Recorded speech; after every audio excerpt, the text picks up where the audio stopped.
Hey grillers, Brad here. Today I'm throwing together a couple smash burgers and I wanted to take you guys along for the journey.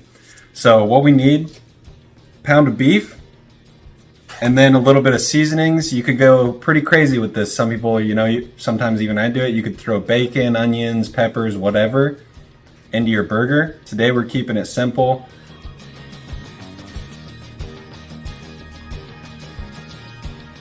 Got salt, pepper, and paprika, just about a half a teaspoon each.